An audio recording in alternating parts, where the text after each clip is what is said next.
Le chef de l'État, Félix-Antoine Tshisekedi Tshilombo, a donc concrétisé sa promesse, celle de construire le stade Sokol pour la relance des activités sportives pour la population bonne-matracienne une fois réélue. Il faut donc signaler que c'est une promesse faite lors de son passage dans cette ville historico-touristique dans le cadre de sa campagne électorale au Congo central au mois de novembre 2023 dernier.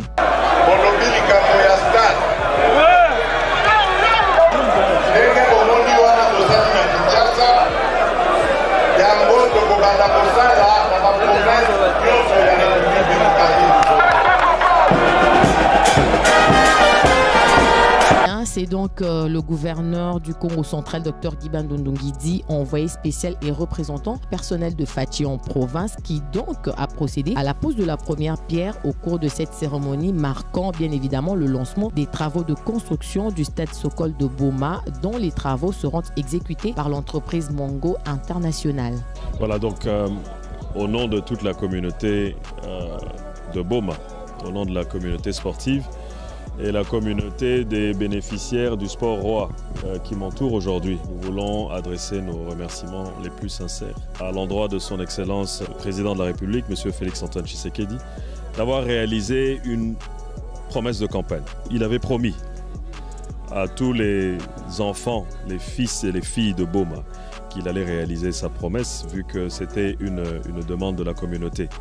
Vous-même, vous voyez combien de temps ça a fait pour que les travaux puissent redémarrer, pour qu'on puisse avoir un stade moderne, celui du stade Kasavubu. Et vous voyez qu'entre le mois de novembre et aujourd'hui, nous sommes le 17 février, c'est moins de 3 mois. En moins de 3 mois, son Excellence a tenu à réaliser sa promesse de campagne. C'est juste pour dire à quel point il porte les enfants de Boma dans son cœur, mais toute la population du Congo central. C'est encore une preuve de plus qu'il a les yeux tournés vers la province, malgré toutes ses occupations et malgré les urgences qu'il y a à travers le pays, notamment l'agression de nos voisins rwandais à l'Est. Il a tenu à réaliser sa promesse. Et donc, au nom de tout le monde, nous lui remercions, nous lui adressons les sincères remerciements.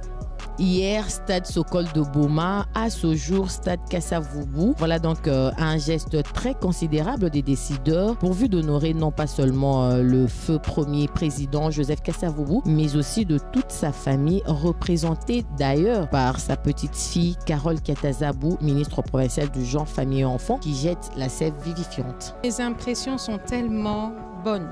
C'est un jour de fête, comme a dit le chef de l'exécutif. C'est un jour de fête parce que, comme vous le savez très bien, je suis moi-même petite fille du président Kasavubu, membre du gouvernement provincial. Je ne pouvais pas manquer à cet événement. Je suis très enchantée parce que c'est un projet qui a commencé depuis très longtemps.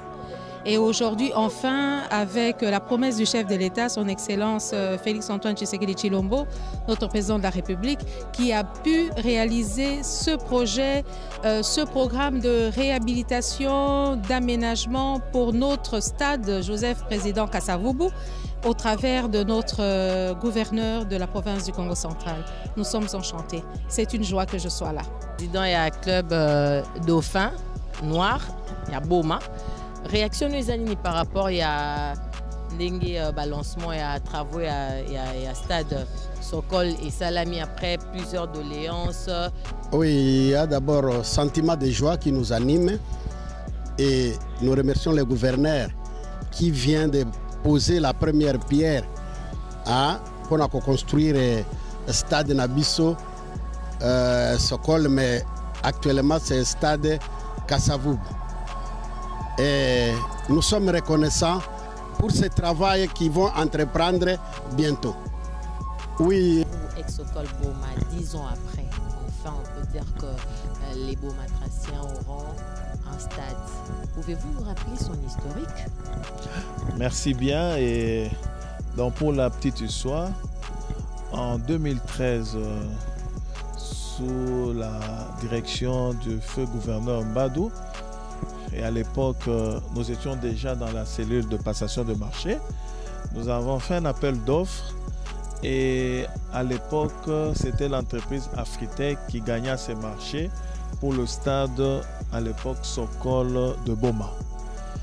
un acompte avait été versé par la province. Pourquoi? Parce qu'en fait, c'est un projet qui relevait de la loi des finances.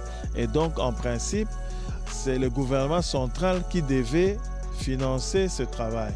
Malheureusement, le gouverneur, après une longue attente, a décidé que le gouvernement provincial prenne en charge. Malheureusement, nous avons une mission en 2015 qui a constaté qu'il y avait un problème au niveau de la manière dont le travail était fait. Et donc, après évaluation, le gouverneur a dû suspendre les travaux.